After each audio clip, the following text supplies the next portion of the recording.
Caríssimos, temos a alegria novamente de ter aqui conosco o nosso companheiro Cristiano Paiva, que vai desenvolver o tema de hoje, o papel do homem no caos atual.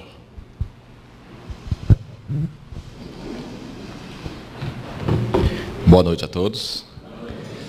Satisfação imensa estar de volta, meu irmão Tomé.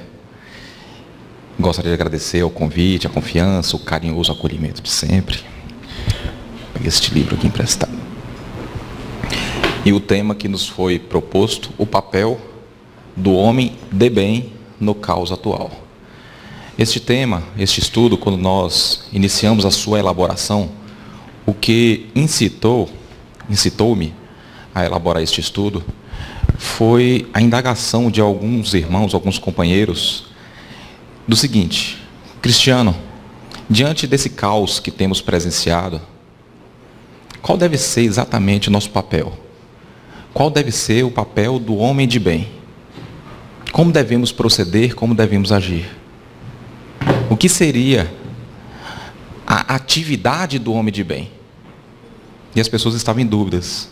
Se essa atividade do homem de bem seria através das manifestações, seria através das orações, e ainda tinha um pensamento dúbio a respeito. E aí nós elaboramos este estudo, mas antes de compreender qual deve ser o nosso papel dentro do caos que foi instaurado, é de fundamental importância que nós compreendamos o caos. O que é o caos? Do ponto de vista de quem que é caos? Existe o caos? O caos está instaurado? Depende. Se existe ou não o caos, isso vai muito do ponto de vista do observador. Do ponto de vista do observador. Geralmente quem enxerga as circunstâncias muito de perto, sim, absoluto caos. Absoluto caos.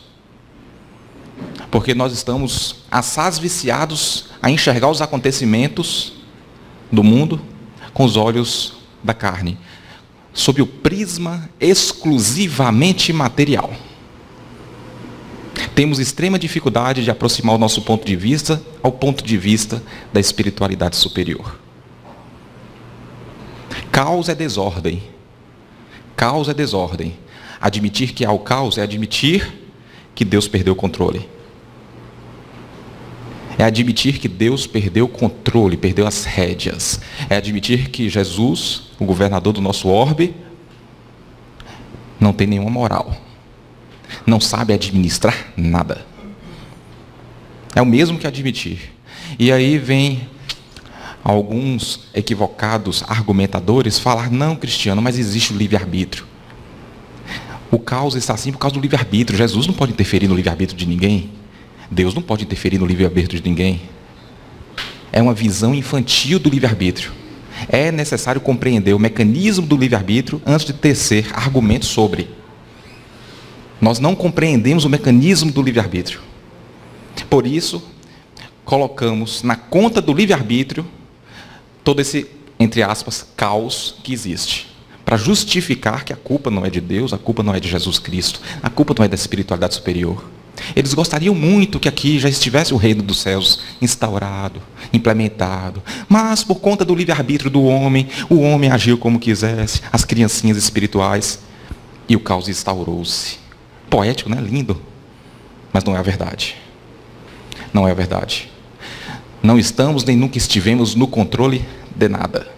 Os alunos não tomaram a diretoria. Os alunos continuam sendo alunos, rebeldes, infantis, mas alunos. A diretoria continua sendo diretoria. Em tudo aquilo que nós enxergamos desordem, no fundo, há a mais absoluta ordem. E essas são informações previsíveis, uma análise estatística da espiritualidade, a que nós intitulamos, apelidamos de profecia. Onde estão essas profecias? Porque profecia, no fundo, não existe. Seria o mesmo que afirmar que milagre existe. Nós vamos comprovar que profecia também não existe. Mas, enfim, já nos acostumamos com esse termo, profecia, onde estão escritas essas profecias de que tudo o que está acontecendo era previsível e que tudo está na mais perfeita ordem e que deveria acontecer. E que não deveremos jamais perder a serenidade diante desses acontecimentos. Quem afirmou? 2000 anos atrás, o próprio governador do orbe. O próprio governador do orbe, ele afirmou que isso aconteceria. Onde? Mateus capítulo 24, nos versículos 6 a 8. Onde Jesus disse o seguinte: também ouvireis falar de guerra e de rumores de guerra. Tratai de não vos perturbardes. Tratai de não vos perturbardes. Essa parte aí não interessa muito para a gente, pula, né? Porque a gente se perturba. E ele continua: porquanto é preciso que essas coisas se deem. É necessário. Ele não falou é talvez preciso que aconteça. É preciso que aconteça. É necessário que aconteça. Parece afirmativa de alguém que pretende perder o controle da situação? Pretende perder as rédeas? Parece? É preciso que essas coisas se deem, mas ainda não será o fim. Pois ver-se-á povo levantar-se contra povo. O povo levantar-se contra povo não quer dizer que é o povo de uma nação contra o povo de outra nação. Porque mais à frente ele vai falar, nação levantar contra nação. O povo levantar contra povo é o povo de uma mesma nação. O que aconteceu semana passada? O ditador sírio lançou bombas químicas contra quem? O próprio povo. Povo levantando contra povo. Reino contra reino. Aí sim, nação contra nação. Veio a Primeira Guerra Mundial, veio a Segunda Guerra Mundial, estamos na iminência de uma terceira. Pois ver-se-á povo levantar-se contra povo, reino contra reino, e haverá pestes, fomes e tremores de terra. As pestes a gente pode traduzir como AIDS, ebola e todas essas doenças lamentáveis que nós presenciamos, sobretudo em países africanos. Fome também. Tremores de terra. Em 2004, o que aconteceu mesmo na Indonésia? Um grande tremor de terra. O primeiro de outros que virão. Que culminou no grande tsunami. Todas essas coisas serão apenas o começo das dores. Todas essas coisas serão o início. Porque ele está se referindo à parte material dos acontecimentos. A dor moral é muito pior que a dor material. Em Marcos, no capítulo 8, nos versículos 12 e 13, Jesus registrou. Ficou registrado a seguinte fala de Jesus: então o irmão entregará o irmão para ser morto. Fanáticos religiosos estão entregando irmãos da mesma raça, ser humano, criança, só porque não é da mesma religião, para ser prostituída. Entregando o irmão para ser morto. Os filhos se levantarão contra seus pais e suas mães, e o farão morrer. Sereis odiados de toda a gente por causa do meu nome. Mas aquele que perseverar até o fim será salvo. Quem será salvo? Os manifestantes de toda a ordem? Ou aquele que perseverar? E aquele que confiar no que o Cristo está dizendo. Não vos perturbardes. Deve ser os manifestantes, né? Nós esquecemos aquela parte, persevere. Persevere. Agora, como perseverar? Como perseverar? Falei agora há pouco que não existe predições. Não existe predições. Como que Jesus afirma com tanta propriedade e segurança que esses acontecimentos aconteceriam? Análise de estatística.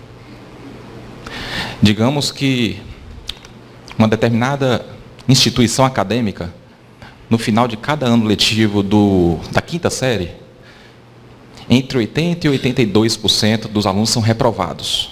E isso já acontece, sei lá, há cerca de 10 bilhões de anos. Qual a probabilidade de acontecer no ano que vem? Se todo ano, alunos da quinta série ficam reprovados de 80% a 82%. Eu posso afirmar com segurança que ano que vem vai acontecer de novo? Entre 80% e 82%? Que a maioria será reprovada? Sendo que isso já acontece desde sempre? Posso? É uma leitura de estatística? É.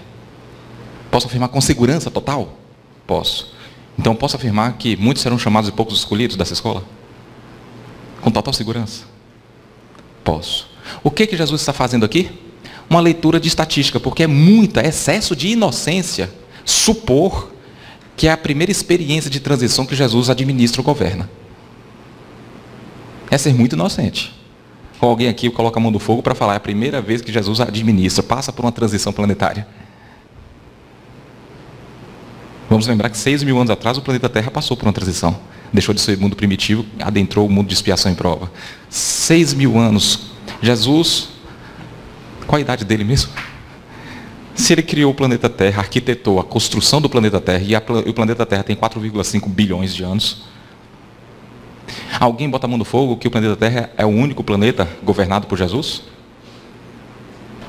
Também seria excesso de inocência. É óbvio que Jesus já presenciou esse tipo de transição muitas, inúmeras vezes. Esses acontecimentos são naturais. Quando o planeta está em fase de transição de mundo de expiação em prova para adentrar o mundo de regeneração. São naturais. Acontecem sempre. É da lei. Então Jesus fez uma leitura de estatística. Leitura de estatística. Todo santo dia que eu pego a chave do carro para sair, minha filha de 4 anos fala, papai, quero ir com você. Todo santo dia. Qual a probabilidade de amanhã eu pegar a chave do carro para sair e ela não falar? Então se eu falar, amanhã minha filha vai pedir para sair comigo. Aconteceu. Nossa, profeta cristiano. É isso? Ou eu fiz uma leitura de estatística? Leitura de estatística. E tem outra também. Jesus falou isso tudo. Para Jesus, essa fala dos acontecimentos futuros, que está acontecendo hoje, é um acontecimento para ele, presente ou futuro? Futuro para nós, que estamos no primeiro ou segundo andar do edifício. Para ele, é um acontecimento presente ou futuro? Presente. Por quê? Vamos observar o seguinte. Faz de conta que aqui na frente tem um labirinto. E nesse labirinto tem ratinho. Quem tem pavor de rato aí, paciência. Tem rato no labirinto. Eu estou observando aqui o caminho que o rato vai fazer e o provável caminho que ele irá fazer. Porque eu conheço o perfil do rato. Tem vários caminhos. É o livre-arbítrio. Mas, conhecendo a infantilidade daquele ratinho, eu sei exatamente as decisões que ele irá tomar. Eu sei os caminhos que provavelmente, muito provavelmente, ele irá percorrer, assim como eu sei que minha filha vai pedir para sair amanhã comigo quando pega a chave do carro. Ela tem o livre-arbítrio de não pedir. Mas ela vai pedir porque eu conheço a infantilidade da minha filha. Estou vendo aqui. Eu sei a hora que ele vai morrer na boca de um gato. Eu sei a hora que ele vai reencarnar de novo e depois morrer na boca de outro gato. Eu estou vendo isso acontecendo.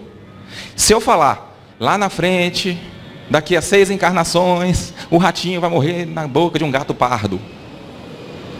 Para mim, cristiano, que estou visualizando o labirinto de cima, é um acontecimento futuro ou presente?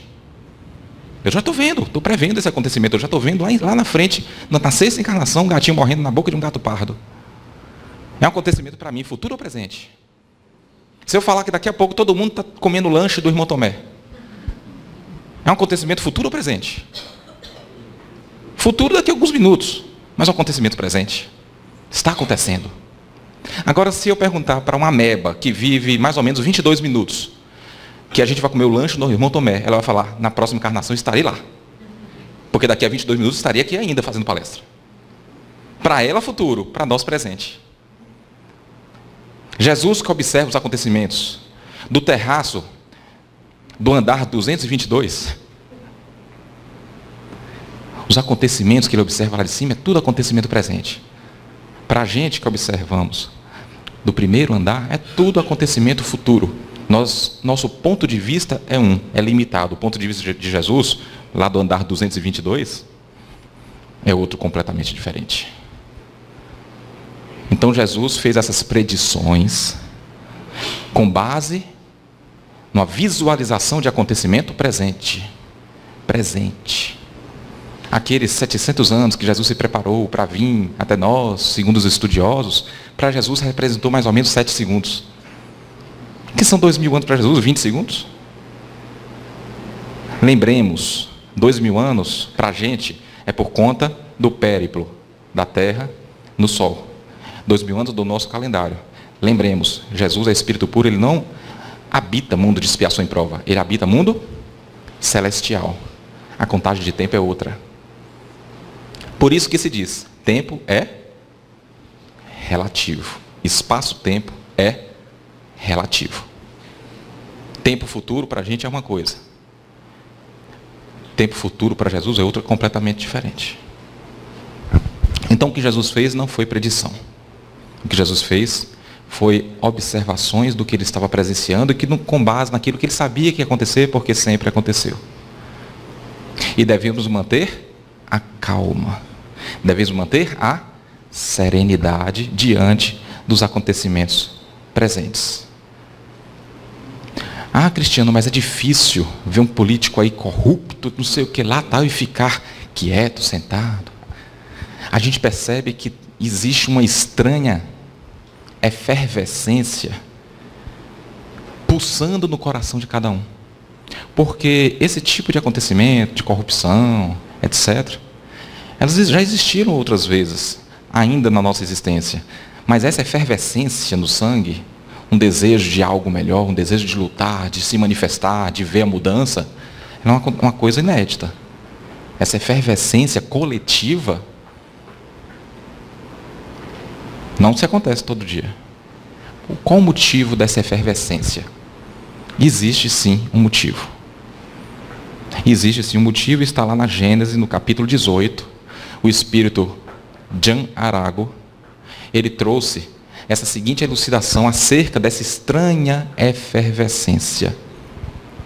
A efervescência que por vezes se manifesta em toda uma população, entre os homens de uma mesma raça, não é coisa fortuita, nem resultado de um capricho. Tem sua causa nas leis da natureza. Essa efervescência, inconsciente a princípio, não passando de vago desejo, de aspiração indefinida por alguma coisa melhor, de certa necessidade de mudança, traduz-se por uma surda agitação, depois por atos que levam às revoluções sociais. Você percebeu que no início ele falou que essa efervescência tem sua causa nas leis da natureza? Ficou estranho, né? Ficou ininteligível. Então quer dizer que essa efervescência que eu estou sentindo tem causa na lei da natureza? Como assim?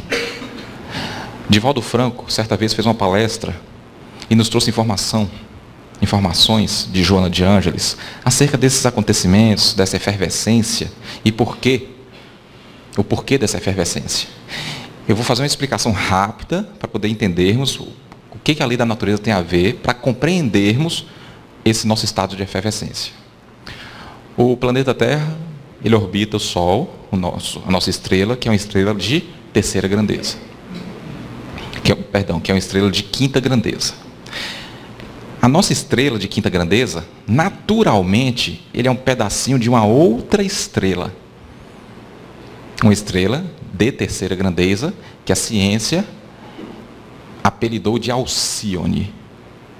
E ela faz, o nosso Sol, a nossa estrela, faz um périplo, assim como a Terra faz também um périplo, 365 dias, o nosso Sol faz um périplo para o Alcíone, num formato ecloidal. Ele vai reto, vira, volta reto, vira, e fica fazendo este périplo por mais ou menos 24 mil anos. A Terra, 365 dias no nosso Sol, o nosso Sol em relação ao Alcíone, mais ou menos 24 mil anos.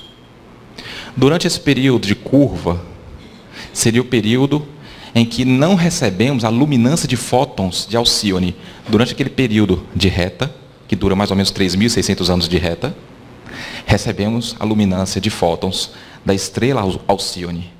E essa luminância de fótons, toda vez que atinge o nosso sistema solar, toda vez que atinge o planeta Terra, que faz parte do nosso sistema solar, ela causa uma espécie de excitação molecular em tudo que é matéria. Tudo que for matéria, ela causa excitação. No meio ambiente vai causar cataclismas de toda ordem, furacões, essas mudanças climáticas que nós presenciamos, que é particular do período de transição. Nós, para manifestarmos a nossa vontade, os nossos pensamentos, temos que nos utilizar de quê? Matéria. E qual é essa excitação, qual o resultado dessa excitação molecular na matéria do corpo orgânico? Essa efervescência. Essa efervescência é consequência de uma lei da natureza. Essa luminância de fótons que nós recebemos de Alcíone, invisível a olho nu naturalmente, causa em nós uma certa efervescência. Característica típica de um mundo que está em período de transição. Típico. Mas, Jean Arago, ele finaliza dizendo: acredite, também tem sua periodicidade, como as revoluções físicas, pois tudo se encadeia. Então vai passar, porque tem sua periodicidade. Nós estamos observando muito de perto. Imagine um inseto que nasce no inverno e morre no inverno. E lá no plano espiritual, pergunta a ele: e aí, como foi lá? Um frio? Aquele planeta é muito frio. Não, eu fui para lá, estava calor. Você está mentindo, é frio. Porque um reencarnou e desencarnou no inverno, outro reencarnou e desencarnou no céu. Agora, se eles se distanciarem e observarem o todo, eles vão perceber que tem 4 estações, que eles estavam observando os acontecimentos muito de perto. Então as interpretações eram muito equivocadas, eram muito infantis, premeditadas, por enxergar os acontecimentos de perto demais. E a construção desse raciocínio é fundamental para nós chegarmos a uma conclusão de como deve ser a nossa ação diante desse caos. Nós somos seguidores do Cristo ou somos seguidores de cristãos? Não precisa responder para não criar constrangimento. Mas pensa comigo. Imagina nós desencarnarmos e chegarmos à conclusão, chegar até nós a informação de que nos congressos espíritas, nos congressos católicos, nos congressos protestantes, ou seja, nos congressos dos eventos cristãos, Jesus Cristo não se encontrava presente. Um cristiano, isso é um absurdo. Jesus Cristo não se encontrava presente. E aí a gente vai perguntar, afinal de contas, onde estava Jesus? Lá no congresso em Brasília. Ele estava em outro tipo de congresso. Quem lembra da passagem de Jesus sentada com Levi, que mais tarde viria a ser Mateus, Levi ainda ali cobrador de impostos, Jesus sentando à mesa para jantar com um publicano.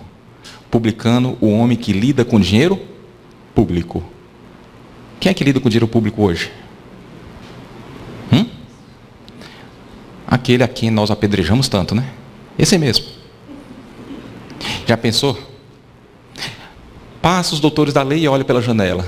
Jesus, o Messias, jantando com um político corrupto, com um ladrão, com um cobrador de imposto, que cobra imposto dos pobres de forma excessiva. Aquele dali que é o Messias de vocês? É aquele que vocês seguem? Sei. Fez chacota. Jesus ouviu. Jesus saiu. O que Jesus falou? Não são os sãos que precisam de tratamento. São os doentes. Ele estava se referindo aos leprosos? Ele estava se referindo a quem? Aos doentes da alma, a doença moral, ao mal moral.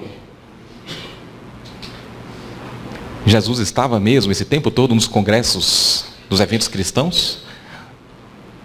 A preocupação de Jesus não são com os sãos. A preocupação de Jesus são com os doentes. Com os doentes. E a nossa preocupação? E a nossa preocupação é com quem está. Com quem está pagando dívidas através de sofrimentos, ou quem está adquirindo dívidas através de equívocos. Qual é a nossa preocupação maior? Não, a nossa preocupação é vestir a toga de juiz, pegar a pedra e apedrejar quem está errando. Não é assim? A semelhança daqueles que levaram a mulher adúltera para Jesus, para testar Jesus, para ver se Jesus ia seguir a lei de Moisés ou não. Né? Será que esses apedrejadores virtuais, esses apedrejadores, entre aspas, não seriam os mesmos apedrejadores do passado e não perderam o hábito do apedrejamento? Só precisou de uma oportunidade nova? Por que temos preferido a toga à cruz? Por questão de afinidade. Por questão de afinidade. Observe lá nas redes sociais, quando coloca lá alguma coisa sobre Lula, alguma coisa sobre Aécio, alguma coisa sobre Temer. Observe os comentários. Observe o tanto de apedrejador deixando a máscara cair. Disfarçados de homem e de bem. Depois desencarna e passa uma vergonha, um constrangimento, porque Jesus vai descobrir que Jesus estava o tempo todo sentado à mesa com os políticos corruptos, porque a preocupação dele era com os doentes da alma. E a nossa preocupação era em apedrejar os doentes da alma. Não apedrejar os doentes não significa ser conivente com os erros dele. Jesus era conivente com os erros de Levi?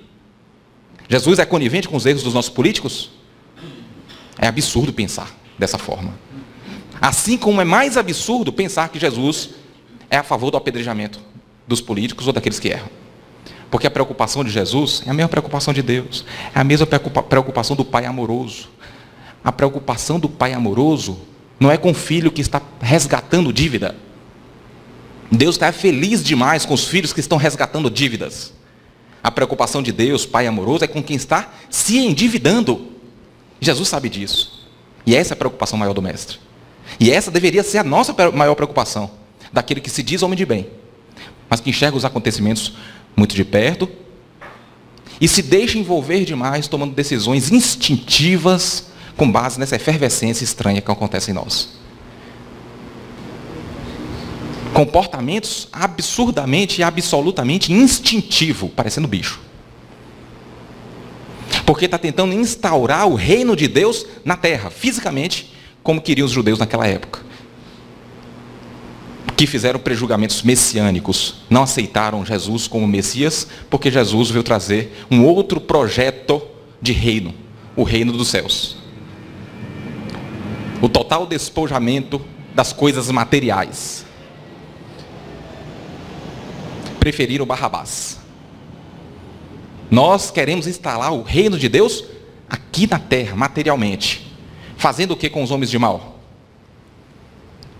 Eliminando, exterminando, expurgando, pena de morte. Não é isso que a gente deseja? A gente não apoia muitos governantes que querem fazer isso? Ou não apoia? Apoia os governantes que propõem exterminar os homens de mal. Tem muita gente que apoia por questão de afinidade, por questão de enxergar os acontecimentos muito de perto. Ah, Cristiano, o que eu não entendo é o seguinte: no livro dos Espíritos fala que o Espírito não retrograda nem moral nem intelectualmente. Mas existe uma visível piora no comportamento e na conduta do ser humano, em todas as áreas da sociedade. Cultural, religiosa, política, familiar. Em todas as áreas existe uma clara piora. Olha na área cultural, olha a música. Não vou nem muito longe, olha a música, sei lá, da década de 80 para cá. Vinha com uma certa qualidade da letra, com uma certa qualidade de melodia. Quando entrou no ano 90, veio a boquinha da garrafa. Lepo-lepo. É bom parar por aqui, senão vai... Já tem gente até engasgando. Uma clara piora. Uma clara piora no relacionamento. Até os bandidos pioraram. Porque os bandidos antes assaltavam, mas não faziam mal pelo mal. Roubava o cordão, mas não enfiava a faca no pescoço. Hoje em dia não basta só roubar o cordão. Não basta você só não reagir, você vai receber a facada. Pratica o mal pelo mal. Antigamente a notícia de um pai estuprando o filho virava notícia, chegava até em Marte essa notícia. Hoje em dia é comum, nas redes sociais. Pai estuprando filho, pai estuprando filho. Homem. Mãe e filha saindo, partindo para vias de fatos, saindo no braço, rolando na rua. Não parece que houve uma piora? Mas o livro dos Espíritos fala que o Espírito não retrograda moralmente, nem intelectualmente. Como justificar esta aparente piora, se o Espírito não retrograda? Divaldo Pereira Franco, Chico Xavier e outros nos trouxe revelações do seguinte: toda vez que um planeta está em vias de mudar de expiação e prova para mundo de regeneração, é característico, é normal, é natural que Deus dê uma última chance, um ultimato àqueles que vivem há muitos anos, há muito tempo, nas zonas abissais do umbral, que estão há muito tempo estacionados na zona abissal, que estão muito atrasados moralmente, muito atrasados, comportamentos assaz primitivos. São aquelas pessoas que nós não convivemos nessa encarnação, nem na anterior, porque tem muito tempo que eles estão ali naquela situação. Segundo André Luiz, em forma de ovoide. Quem estuda as obras de André Luiz lembra. E aí Jesus permite, para poder dar chance a todo mundo de depurar suas imperfeições na carne. Não existe prediletismo nessa escolha. Vai meu filho. Depura alguma coisa. E eles depuram, a gente que não percebe, mas depura alguma coisa. Abre-se as porteiras das zonas abissais do umbral, em todos os níveis da sociedade. É natural esta piora. É natural. Mas isso não quer dizer que a humanidade piorou moralmente. É porque a gente não estuda história. A gente não gosta de estudar história. Porque se nós estudarmos e lermos as barbáries que se cometia, eu não vou muito longe não, que se cometia nas cruzadas, que se cometia nas inquisições. O homem evoluiu muito moralmente, apesar da violência que existe hoje. Apesar da violência que existe hoje, comparando da Inquisição para cá, houve uma melhora muito grande. Só coloca lá no Google, quando você chegar em casa, tortura, Inquisição, só essas duas palavras. Veja o tipo de tortura. Depois me fala se houve uma piora ou uma melhora moral da humanidade, apesar dos irmãozinhos das zonas abissais terem vindo em massa. Então esses acontecimentos são naturais. Em relação à corrupção, Ivone Amaral Pereira, Divaldo Franco, através de Joana de Ângeles, através de Divaldo Franco, trouxe informações de que espíritos envolvidos na Revolução Francesa, num desejo de reformular os seus propósitos, e não poderiam continuar reformulando, não poderiam continuar com aquele propósito, reencarnando naquele ambiente em que eles cometeram tais crimes. Eles receberam autorização para reencarnar em um ambiente novo, sem vícios, em um país relativamente novo, o Brasil. E muitos espíritos daquela época estão aqui, recebendo uma chance para cometer menos erros, mas traz essas imperfeições, esses vícios do desvio, de roubar coisa alheia, traz no bojo. E eles ocupam esses cargos políticos sob a autorização de um governante maior. Sob a autorização de um governante maior. Agora vamos ver. Certa vez, Chico Xavier, em dúvida do que seria exatamente um criminoso, preocupado também com como é que deve se portar um homem de bem, ele fez a pergunta para Emmanuel: Emmanuel, o que é um criminoso? O que é um criminoso? Estou em dúvida. E Emmanuel respondeu: meu filho, criminoso é qualquer um de nós que foi descoberto.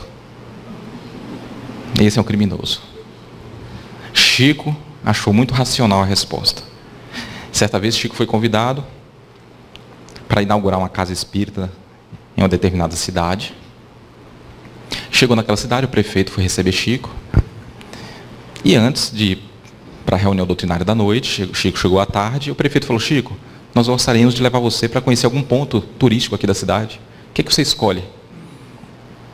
Chico pensou: pode ser o centro de detenção?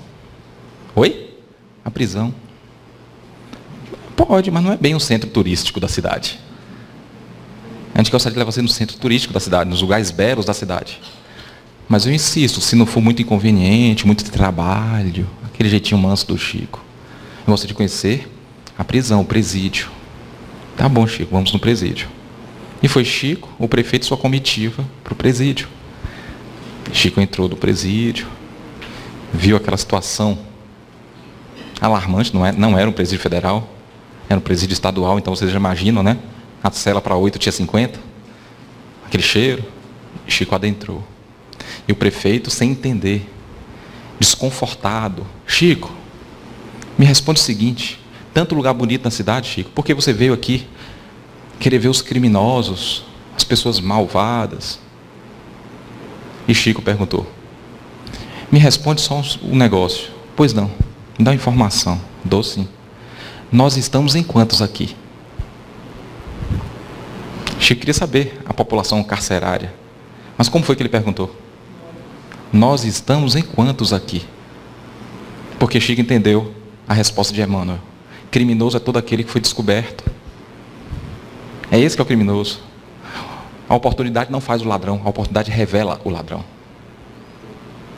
Porque nós trazemos a maldade no bojo, as imperfeições nós trazemos no bojo. E afinal de contas, qual que deve ser o papel do homem de bem no caos atual? Por que homens de bem foram colocados sob o governo de corruptos e lado a lado foram colocados para conviver lado a lado com homens de mal? Por quê?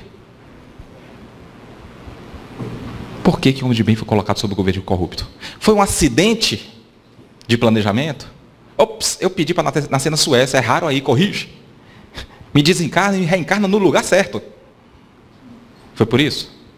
É porque nós não colocamos na cabeça que Deus não dá e nem nos coloca em locais que merecemos.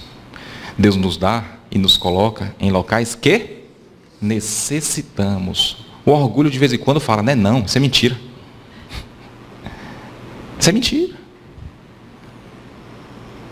Deus nos coloca no lugar em que necessitamos, na companhia de que necessitamos, não na companhia de que merecemos.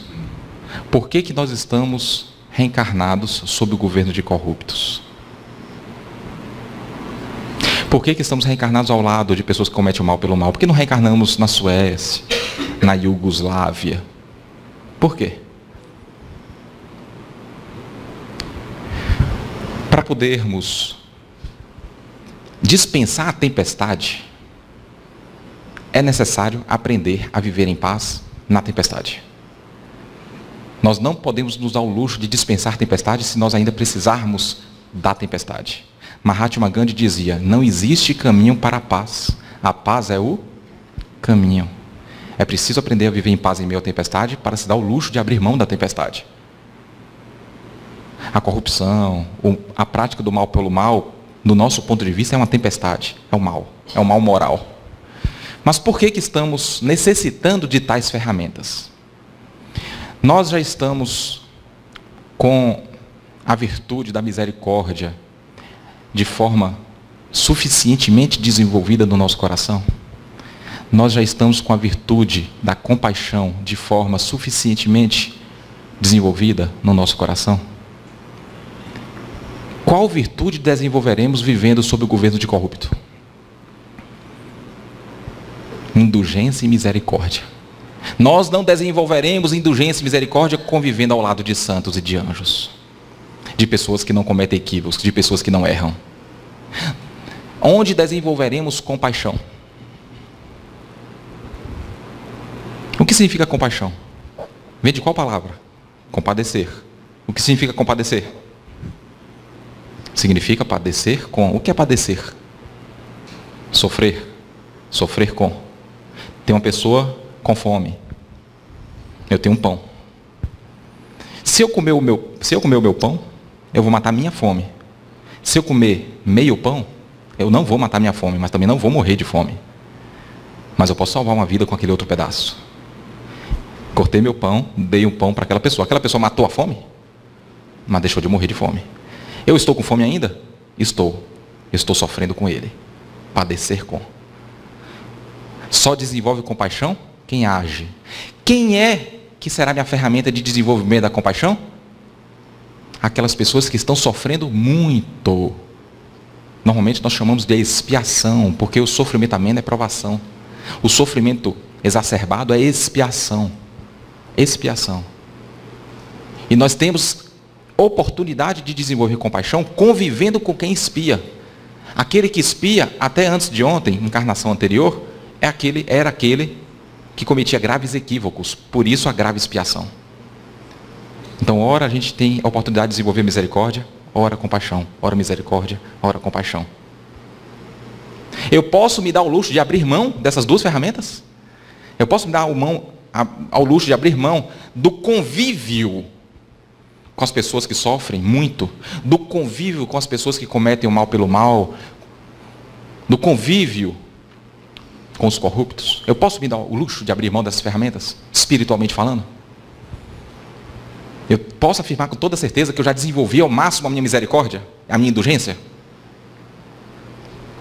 a minha compaixão? Se falar que não, quer dizer o quê? No mundo de regeneração não terá espaço para criaturas de perfil não regenerador. Não terá espaço para corrupto, não terá espaço para pessoas que cometem o mal pelo mal, não terá espaço para pessoas que têm muito a expiar, porque não será um mundo de expiação. Terá apenas provas no mundo de regeneração.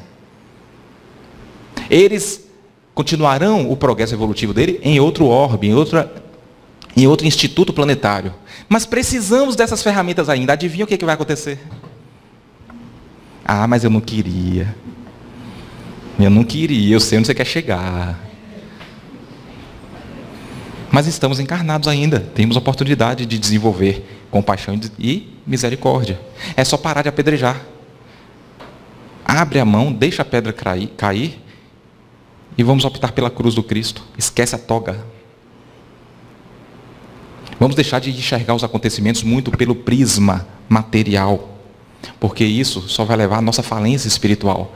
Imagina você chegando no plano espiritual, se encontrar em situações muito delicadas no umbral, e aí a pessoa do seu lado fala: você está aqui, né? Uhum.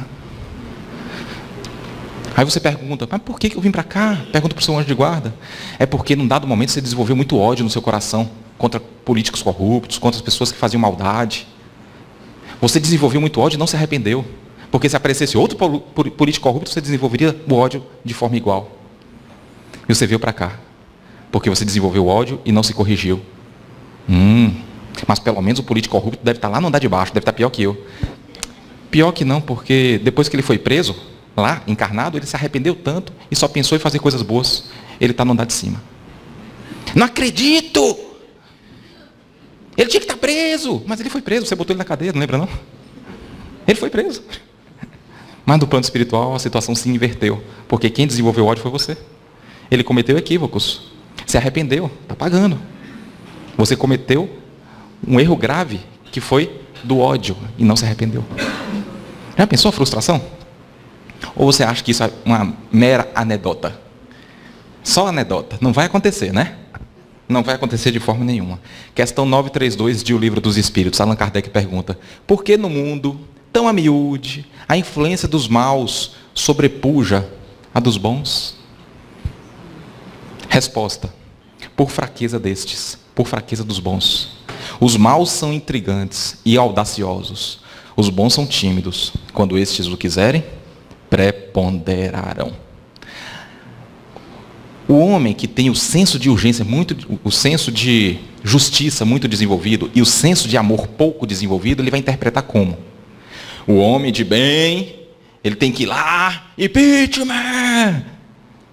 Tem que ir preso, vagabundo, cachaceiro. Né? Tem que morrer. Eu estou falando aqui coisas amenas, porque se eu for repetir mesmo o que está lá nas redes sociais, meu Deus do céu. É porque o senso de urgência foi muito desenvolvido, o senso de amor não. E o homem que tem o senso de amor mais desenvolvido que o senso de justiça, vai falar que tem que morrer, cachaceiro? Não. Tem que agir com misericórdia. Por quê? Porque em alguma existência passada aí, talvez eu tenha sido um político corrupto ou ter feito algo muito pior do que ele. Temos que ser misericordiosos. Ninguém tem autoridade moral para poder entogar-se, para colocar toga e apedrejar e julgar. Ninguém, absolutamente ninguém tem essa autoridade. O único que tinha total autoridade para julgar e para condenar, o que ele fez? Só abençoou. Só abençoou. Ou você viu Jesus Cristo condenando e julgando alguém? Ele era o único que poderia fazer. Ele fez? Não. E nós que não temos autoridade nenhuma para fazer, o que fazemos? O que os Espíritos quis dizer quando estes o quiserem preponderarão? Quando o homem de bem começar a fazer a sua parte dentro de casa, porque uma vez perguntaram para a Madre Teresa de Calcutá, como que nós podemos colaborar para implementar a paz no mundo? O que Madre Teresa respondeu? Um espírito altamente evoluído. Vá para casa e ame a sua família. Quando começamos a abrir mão de pequenas corrupções do dia a dia, corrupções essas que poderiam muito bem ser desenvolvidas se nos fosse dado oportunidades, como foram dadas pelos políticos.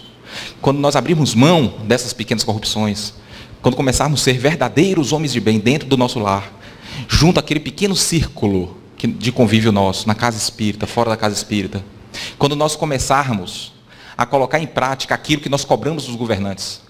Mas por que a gente não faz? Porque não está sendo pago, eles são pagos para fazer, né? Então você não é pago, não vai fazer. Vamos fazer mais ao invés de ficar tagarelando. Ao invés de ficar só cobrando, você deveria ter feito isso. Vai lá e faz o que ele deveria ter feito. Faz a tua parte. Voluntariamente, com renúncia. Depois que cada um desses que se manifesta começar a fazer isso, aí sim, os bons preponderarão. Os bons vão preponderar com esse tipo de atitude. Não é pegando laço, pegando político corrupto. Não. Ah, Cristiano, mas se a gente não fizer, quem vai fazer? Eles vão ficar lá para o resto da vida. Vamos corrigir aqui 2 equívocos de visão. Primeiro equívoco de visão. Com uma canetada, Jesus Cristo muda tudo isso através do processo de reencarnação. Com uma canetada, Jesus Cristo autoriza a reencarnação de espíritos muito mais evoluídos, que estão vindo no mundo de regeneração em seu final. Se é que já não reencarnaram. Se Jesus não fez ainda, é porque não achou que era o momento. Mas pode ter feito e ainda estão aí com 12 anos de idade. Com uma canetada. Segundo, vamos dividir aqui a categoria do homem de bem. Tem um homem de bem que deseja mesmo a mudança para melhor, mas não teve o acesso, por opção dele, às realidades espirituais trazidas pela doutrina espírita. E tem um homem de bem que teve esse acesso. Quem representa a maioria? Os que tiveram essa informação em seu colo ou os que não tiveram? Os que não tiveram representam uma absurda maioria. Esses homens de bem que não tiveram essa informação, com toda certeza, eles irão fazer o quê? Se manifestar. Por quê? Aquela efervescência, a gente tem que tomar uma escolha do que fazer com ela. Eles escolheram fazer daquela efervescência atos instintivos de manifesto. A questão é que pessoas racionais, instruídas, que receberam essa informação, estão engrossando essa fileira. A espiritualidade superior está com dificuldade de adentrar para auxiliar, porque a psicosfera está demasiadamente densa. A psicosfera ambiente está muito densa. Por que aquele homem de bem que quer mudança, ao invés de engrossar a fileira dos outros homens de bem que também querem mudança, mas que não têm instrução, por que não faz prece? Não opta por fazer prece ao invés de ajudar a apedrejar? Para poder melhorar a psicosfera ambiente para os espíritos superiores conseguirem adentrar. Essas mudanças necessárias, e através desses homens de bem que tiveram menos instrução espiritual, foi através desses homens de bem, que tivemos as conquistas que estão lá na Constituição, por exemplo. As mudanças vão acontecer. O que não precisa é que aquela minoria engrosse o caldo da maioria. É isso que não precisa. Às vezes é essa informação que fica difícil de entrar na cabeça do homem de bem espírita. Porque está deixando se levar por aquela estranha efervescência. Ah, Cristiano, mas e o homem de mal? Ele não é eterno, ele não é